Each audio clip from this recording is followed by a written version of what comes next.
your skin, but a certain purification on a deeper level happens. In line with your ears here, at that point you put little cold water.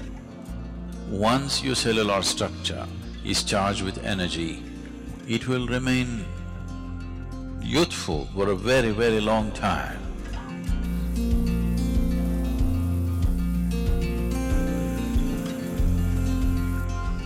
In most Indian languages, in common usage, the word hata means being adamant. This is a quality that you will need. Your body says, enough, I've had it, but you're adamant. This is Hatha Yoga.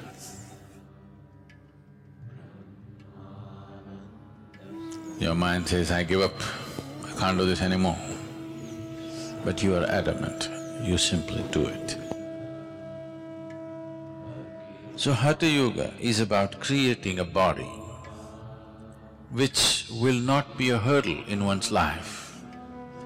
It will become a stepping stone, but not a hurdle, not a roadblock in one's progress of blossoming into his ultimate possibility.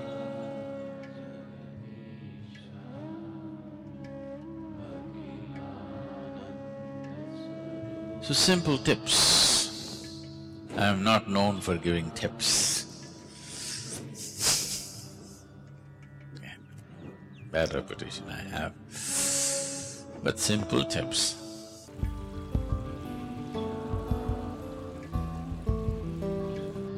In the yogic culture, a shower, there was no shower. Bath always meant dip in the river. They always went to the river, dipped, come out and do it. If you do this, your muscles will be good. So, an alternate way of doing it is, usually in our homes, the pail that we use to pour water is this big. At least it has 4 liters of water. If you do this, the whole body, that's it, always… I'm not going to insist on this for the ladies, your hairstyles and everything, but always a bath means the first pail of water is on your head, always. Putting cold water on your body will shift the heat into your brain very rapidly, it should not happen. So this is why those who don't want to wet their hair, at least should take a little bit of cold water and put it… there's a point here, in line with your ears here. At that point, you put little cold water, immediately you will see a certain cooling happens in the head region. After that, you can have bath with just the body. But otherwise, you always… the first pail of water is over your head, not on your body. So what you do is, you fill the bucket and that's the best way to do it in the morning. The body should be immersed in water, that you're trying to create a simulated dip in the river, okay? At the same time, the whole body should be… at least the skin should be covered in water at the same time, not like this, like this, If you pour water, the whole body… the body should think you're taking it for a dip. So, if you pour like this, there is a certain coolness in the system and muscles become very flexible. Shower can do it too, if the shower is forceful enough, or at least if the volume of water is good enough, shower can easily do that.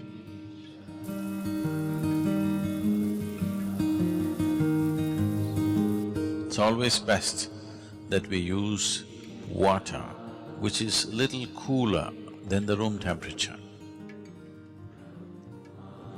Just a certain volume of water to flow over you, or to be immersed in a water which is cooler than room temperature.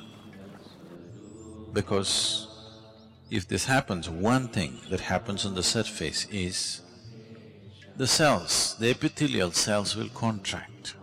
When they contract, they open up all the pores. the pores between the cells will open up. The cells themselves have pores. We don't want that to open. That will open if you put it in warm water. If you dip your body in a hot water tub, the cells will open up and take in water. That is not always a good thing to do. You put the body in cold water, the cells will contract, the in-between spaces will open, and that's important for practicing yoga. Because we want the cellular structure of the body to be charged with a different dimension of energy. If the cells contracts and allow space and then you practice your yoga, then the cellular structure in the body is charged. Why one person seems to be far more alive than the other is essentially because of this. And once your cellular structure is charged with energy, it will remain youthful for a very, very long time. When people are thinking, why the old bugger is still not dead, you still feeling like you're 25.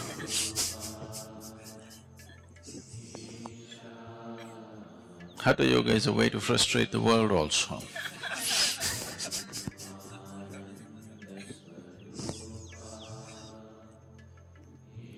So, water which is cooler than the room temperature, in India, it is in South India at least, it's not so much of a problem. The water is always in that temperature, ideal place.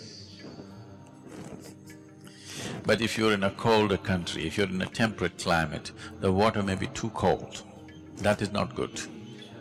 The water must be, let's say, within 5 to 8 degrees centigrade lower than the room temperature, not more than that.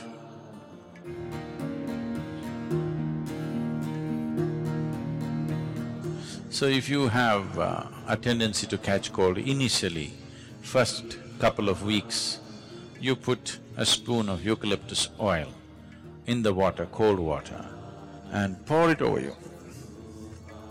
You will see your cold will go away, not because of the eucalyptus oil, just because of the cold water.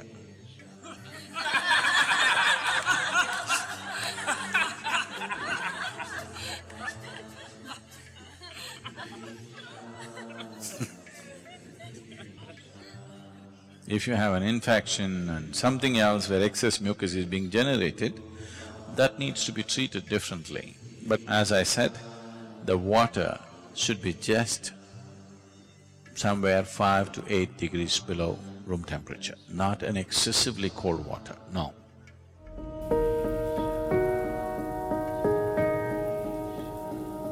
If there's any kind of interaction, any kind of mingling and mixing of whatever kind, if you're in a crowd for too long, when you go home, first thing is shower. You must do this. If it takes 3, 4, 5 showers in a day, it doesn't matter. For a sadhaka, it's good to shower many times a day. You shouldn't overdo it.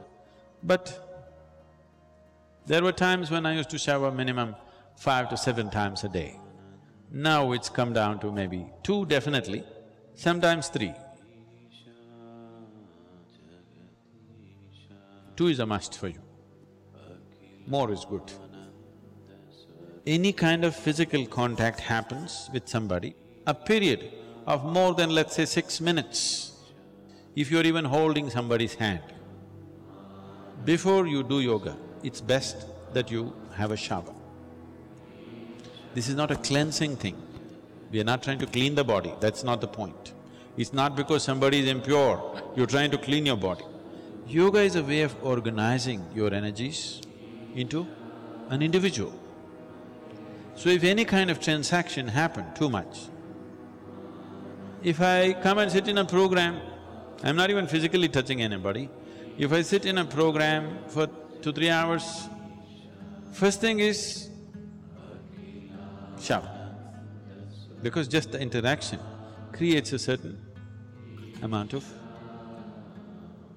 the integrity of your energy becomes little loose. So at any time, First thing when you go home, shower. Shower need not mean soap, shampoo, this, that. A bucket full of water, boom. Just water flowing over, it purifies. How does water purify without washing and scrubbing? Not like that. You know, in nuclear reactors, they're using certain metals, particularly metals like titanium and even platinum and few other things. If they want to purify these metals, they want metals in the purest form. In the normal laboratory process, they can only purify to a certain point, beyond that they're not able to purify. So what they do is, you make a rod of this metal and make another ring. Just move it up and down without touching. Just do this. You will see the metals will get purified. So 72% of your body is water. You just throw water over this, there is a certain purification. Not about washing the dirt on your skin, that is anyway there, that's a different thing. But a certain purification on a deeper level happens, just allowing water to flow over you. Have you seen, suppose you are very tense on a particular day, when you go and stand under the shower, you don't want to come out, you want to just stay there for some time. Those 3 minutes or 5 minutes in the shower hasn't solved any problem in your life, but when you come out, it looks like it's gone. You're like born fresh. Have you noticed this? You feel it's all gone because all that's happening is, this is largely 2/3 of it is water. If just water flows on this, certain things will change.